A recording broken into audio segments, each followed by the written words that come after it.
Hey guys, I also wanted to do a short little follow-up video to show you the techniques as far as sanding, using the baby wipe method if you choose to use that, and just some other little tips with the glue and Velcro that comes along with your kit.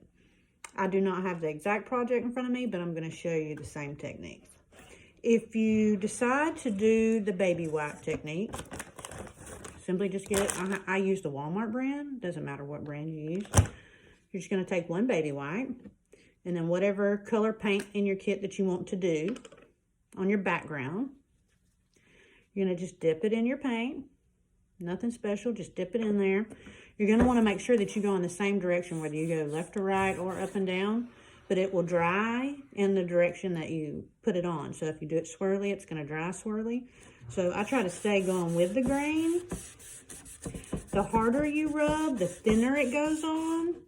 The drier your wet wipe gets, the thinner it goes on. You can manipulate how dark or how thick you want it with the baby wipe. It still gives it the appearance of stain because of the alcohol in it. If you want it a little thicker, you can do it a couple of times.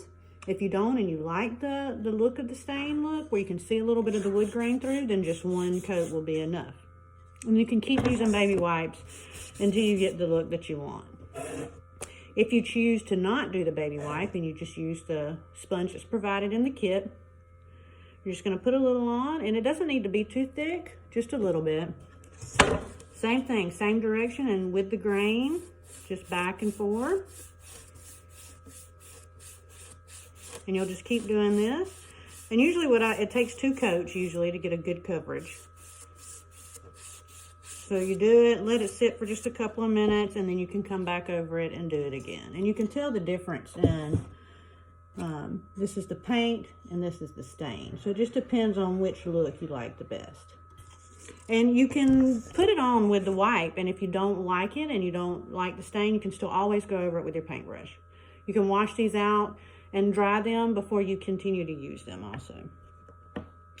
One of the things I want to tell you, if you wanted to do multiple colors, for your background. Let's say, let me paint a little more of this. Let's say you want to do a teal background and we want to go back over it with a little bit of white to give it kind of a distressed, weathered look. I'm going to do a big enough section here that you can see. So I've just done a little section of teal with the same brush. You can also be using paintbrushes at home if you have them. Of course, this is glue. Hold on, don't use glue on it.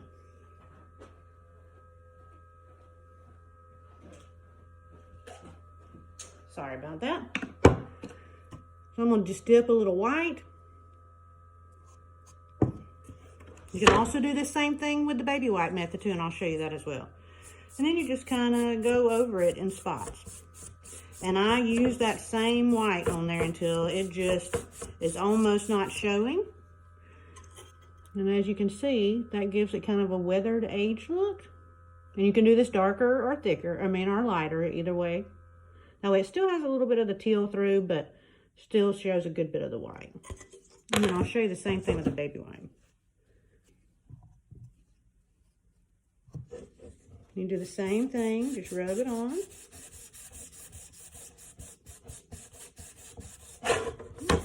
Keep trying to knock it out of my hand.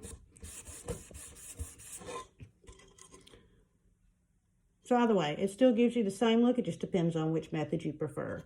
The baby wipe will leave little fuzzies on your board. Let it dry. When it's dry, you're going to just lightly sand over the top and knock those off.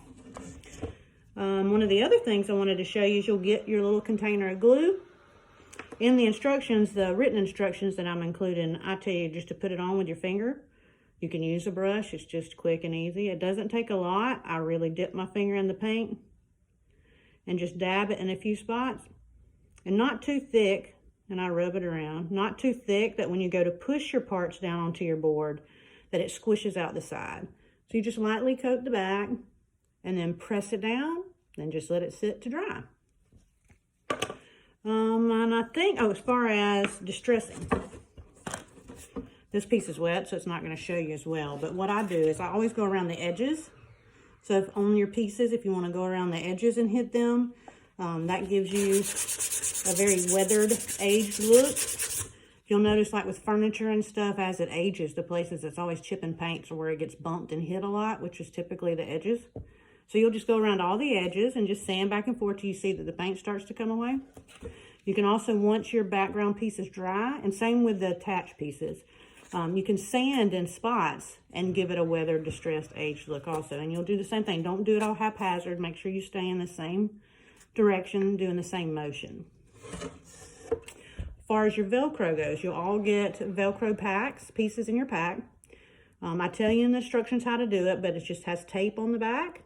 You're just going to pull that off and then attach it to your piece. Push it in. It's super sticky, so it stays on good. And then there'll be a piece of this on your background, and you'll just attach it to it. And then as the season changes, you take that piece off and replace it with your upcoming season. So again, I think I've covered it all now. You'll get these instructions, step-by-step instructions. And there'll be the video that I shot just a moment ago, and then this one, and hopefully that will answer all your questions. But if it doesn't, feel free to reach out. My contact information will be on the instructions. I'll be glad to answer any questions you have. Thanks, and I hope y'all have a great time.